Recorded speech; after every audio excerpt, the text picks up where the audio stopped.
ত্রয়োদশ জাতীয় সংসদ নির্বাচন উপলক্ষে কালবেলার বিশেষ আয়োজন আসন বিশ্লেষণে আপনাদেরকে স্বাগত জানাচ্ছি আমি মুজাহিদুল ইসলাম।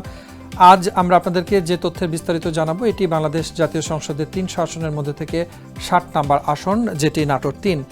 নাটোর 3 এই আসনটি একটি মাত্র উপজেলা নিয়ে গঠিত এবং সিংড়া উপজেলা নিয়ে এই আসনটি গঠিত হয়েছে। সিংড়া নাটোরের একটি বৃহত্তর উপজেলা এবং এই উপজেলার যে ভোটার আছেন সেই সর্বশেষ আপডেটকৃত যে তথ্য জানুয়ারি 2026 সে আপডেটকৃত তথ্য অনুযায়ী এই আসনটিতে মোট ভোটার আছেন 3,26,871 জন।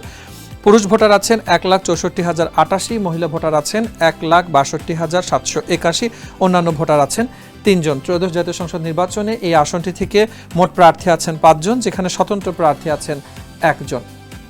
এই আসনের পূর্ববর্তী দিনের যে ইতিহাস এবং ফলাফল বলে সেটি কিন্তু 1991 থেকে 2000 পর্যন্ত এক ধরনের দলীয় আধিপত্য যেমন ছিল, 2008 থেকে নিয়ে 2024 পর্যন্ত আরেকটি দলের দলীয় আধিপত্য বাংলাদেশের রাজনৈতিক ইতিহাসের পট পরিবর্তনে যেমনটি দেখা যায় সেটি আসলে এই আসনটিতে স্পষ্ট। আমরা দেখে নিব যে ত্রয়োদশ জাতীয় সংসদ নির্বাচনে যারা প্রতিদ্বন্দ্বিতা করছেন সেই প্রার্থী, তাদের প্রতীক এবং তারা কে কোন দল থেকে নির্বাচন করছেন।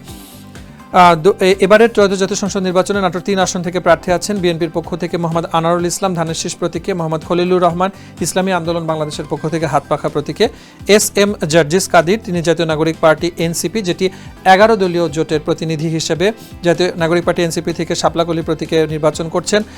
মোহাম্মদ দাউদার মাহমুদ তিনি স্বতন্ত্র প্রার্থী হিসেবে ঘোড়া প্রতীকে এবং আশিক ইকবাল জাতীয় পার্টি থেকে লাঙ্গল প্রতীক নিয়ে নির্বাচন করছেন।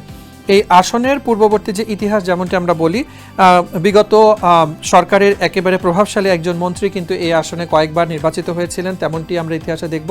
এবং 1991 থেকে 2024-এর যে সার্বিক ফলাফলের বিশ্লেষণ, সেই বিশ্লেষণে যদি আমরা দেখি যে আলোচনায় আমরা যে তথ্যটি আপনাদেরকে জানালাম যে একজন প্রভাবশালী মন্ত্রী কিন্তু এখান থেকে পরপর কয়েকবার নির্বাচিত হয়েছিলেন এবং সেটি দেখা যাচ্ছে যে জুনায়েদ আহমেদ পলক যিনি 2024 সালে বাংলাদেশ আওয়ামী লীগের পক্ষ থেকে নৌকা প্রতীকে নির্বাচিত হয়েছিলেন, তিনি 2018, 2014 এবং 2008 থেকে 2024 পর্যন্ত এই আসনটি ছিল জুনায়েদ আহমেদ পলকের এবং তিনি প্রতিবার নির্বাচিত হয়েছেন। 2008-এ তার প্রাপ্ত ভোট ছিল 1,27,987।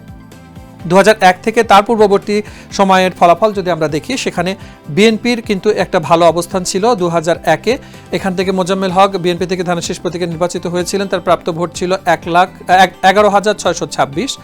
1996-এ মোহাম্মদ আব্দুল কুদ্দুস যিনি আওয়ামী লীগ থেকে নৌকা প্রতীকে নির্বাচিত হয়েছিলেন, তার প্রাপ্ত ভোট ছিল 67,013 এবং 1991-এও এই আব্দুল কুদ্দুসে নির্বাচিত হয়েছিলেন এই আসনটি থেকে, সে সময় তার প্রাপ্ত ভোট ছিল 54,860।